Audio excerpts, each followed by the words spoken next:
Ducky भाई को कुत्ते ने काट लिया है। कुत्ता अगर काटे तो खबर नहीं है। अस्सलामुअलैकुम, दिस इज फैसल खान सूरी। नाज़रीन, बहुत अहम खबर लेकर आपके सामने आपकी खिदमत में हाजिर हुआ हूं। मशहूर यूट्यूबर, नाजेबा जुबान इस्तेमाल करने वाला यूट्यूबर डक्की भाई को कुत्ते ने काट लिया है।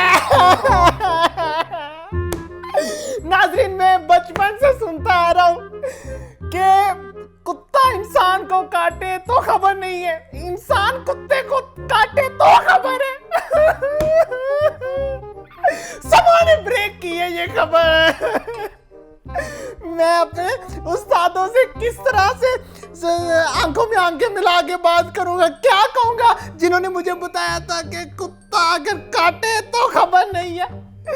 नाज़रीन, बड़ा अफसोस हो रहा है, मैं क्या कहूँ। डक्की भाई के लिए दुआ करें। डक्की भाई के हाथ में भी काटा है, उंगली में भी काटा है, ये उंगली। नाज़रीन, खैर, जिस तरह भी काटा है कुत्ते ने, कुत्ता जज्बाती हो गया था डक्की भाई को देख के। डक्की भाई ने शर्ट उतारी हुई थी। नाज़रीन, क्या बताऊं मैं हालत डक्की भाई की।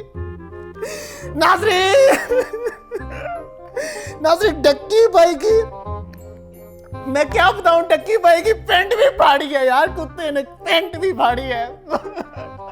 आगे मैं कहां तक पहुंचूं डक्की भाई के, बताएं मुझे। मैं ये खबर ब्रेक करते हुए अपने एहसासात पे काबू नहीं पा रहा। डक्की भाई की पैंट फट गई, डक्की भाई के हाथ पे काटा, उंगली पे काटा, कुत्ता कहां पहुंचा डक्की भाई के। मैं वहां तक नहीं पहुंच पा रहा डक्की भाई के। डक्की भाई का वजूद इतना बड़ा, मैं डक्की भाई के किस वजूद तक पहुंचूं। नाज़रीन, बहुत बड़ी खबर है, आपने घबराना नहीं है। उस कुत्ते का इलाज हो रहा है, डॉक्टर्स ने कह दिया कुत्ता बच जाएगा। इसी के साथ मुझे दीजिए इजाजत, हलाने के बाद।